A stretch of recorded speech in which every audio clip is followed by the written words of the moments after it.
You say great, good girl. A little bit. Whoa. What are you doing? Just a little bit. You okay? I am fine, just kind of.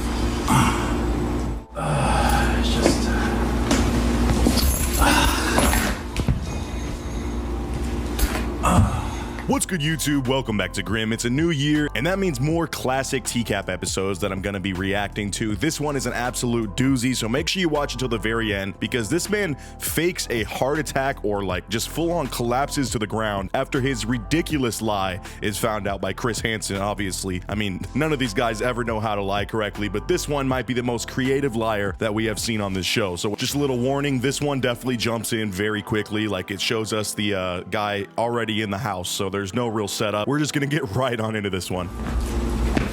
How's it going? Yes, sir. Good. Why don't you have a seat? Thank you, sir.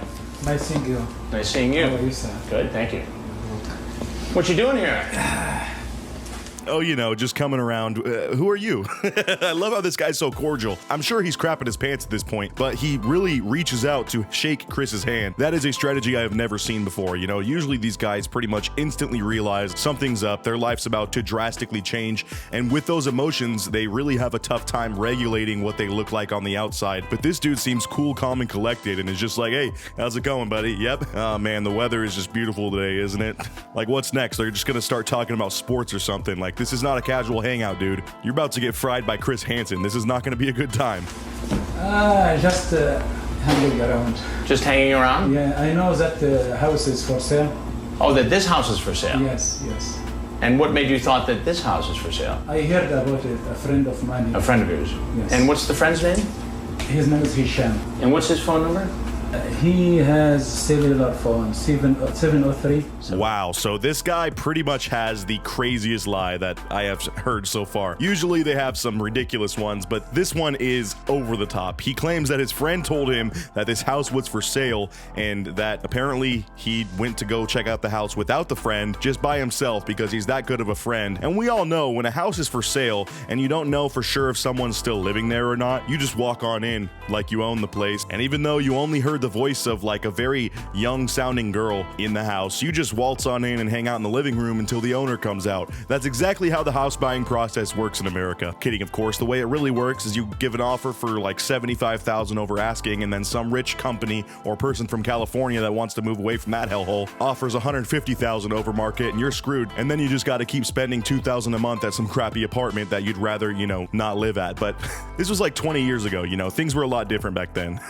Well, why don't I just call him and I can ask him, and maybe we can clear all this up. I don't know exactly what's his limits, or what is he willing to pay, or what location. All right, well, let me call Hisham real quick here. Yo, real quick, I'm not gonna interrupt for too long, but a lot of you guys that watch my videos are not subscribed, so if you don't want to be whack, make sure you hit that subscribe button, as well as like this video if you're enjoying it so far. Anyways, let's get back into it. And this guy is just word vomiting out everything he can think of to try to make this story sound more plausible, while he's absolutely panicking that Chris and asks for the friend's phone number and is like, no, why don't you stay sat? I'm the realtor, you know, I'll talk to him myself and we'll just try to work out a deal right in front of you here. What's his phone number again? Of course, this guy's probably giving a fake number, but either way, I just love when Chris doubles down on their lies to make them show how ridiculous they are, and then there's really no way out of it or explaining why you lied that way, you know what I mean? Like, it's genius. If it is the wrong number, it will be 3283. 3283. Hopefully, yeah.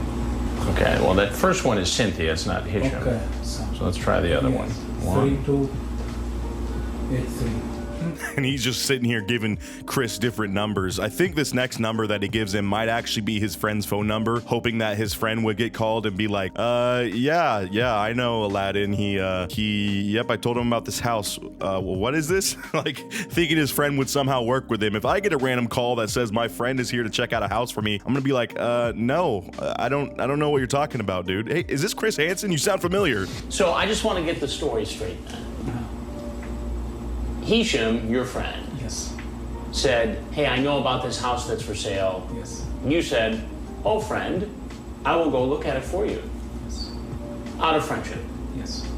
And what do you think of the house? What did you say? What do you think of the house? Very nice. It looks good. There's a surprising lack of, like, I don't know, wall decor. It could be a little bit better. I feel like we could definitely use a 12-year-old around here, you know, just to kind of liven up the house. But other than that, it's pretty good, you know. It's about my dream home, I'd say. 3 baths. 3 baths. 2 full and 1 half? Yes. Okay. So, Aladdin, Yes. I think now is the time for you to tell the truth.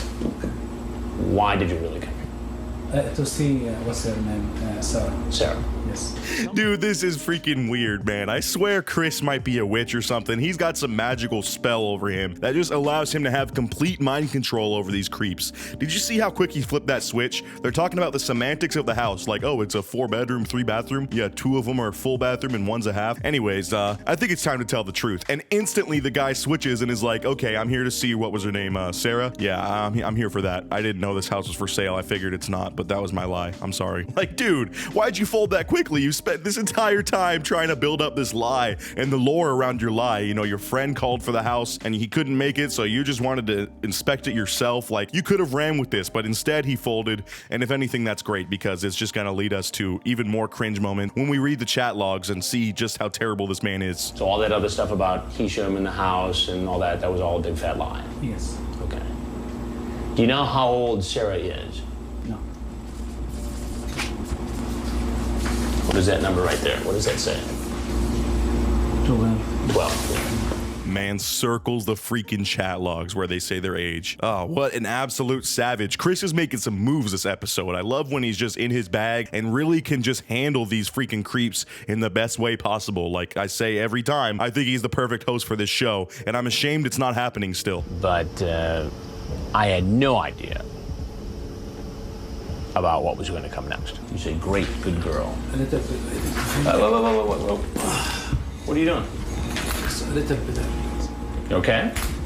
I am fine, just kind of.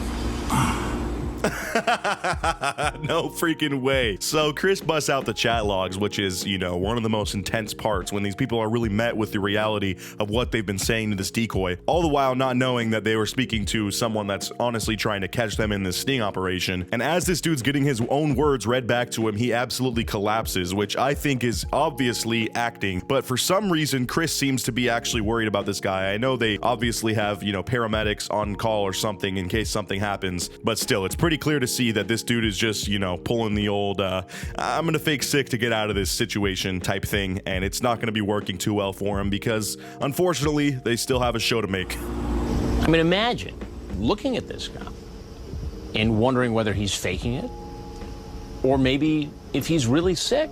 You know, do I just end the interview and say, you know, why don't you go on? Or do I continue? He said he was okay. We continue.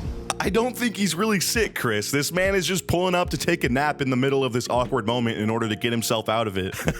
How is that not clear? I guess it's good that he's given him the benefit of the doubt, but what a crazy reaction. This man just thinks he can lay on the ground and hold his head and be like, ooh, and like act like he has appendicitis all of a sudden, and that's a quick way to get out of this. I don't know what his thinking is, but I think after the house lie fell flat, he just had no other options in his game plan and was like, all right, let's fake some chest pains. Let's do it. Time for a little nap on this floor here.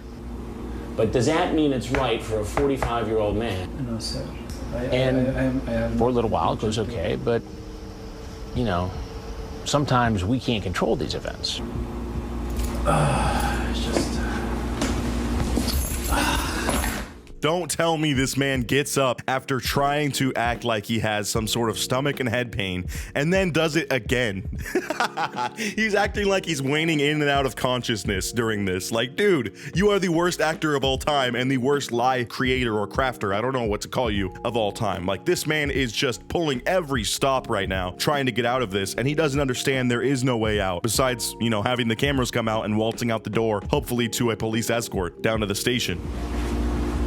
I'm shocked, to be honest with you, sir.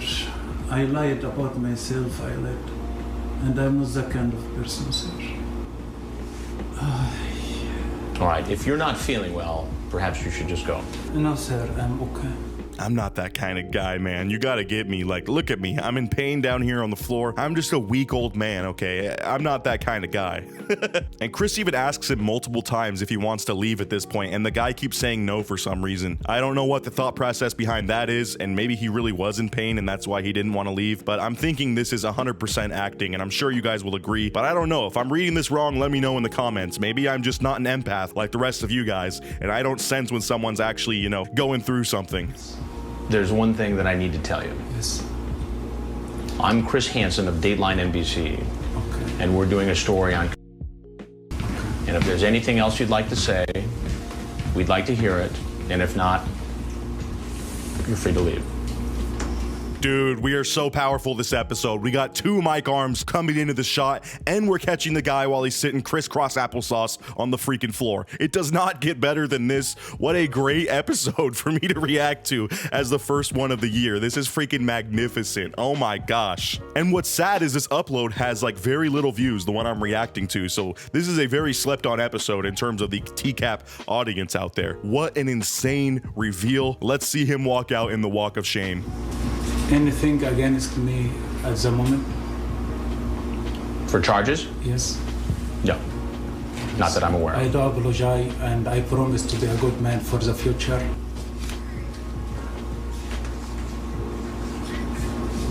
Yes, I called by mistake. I had the wrong number. I apologize.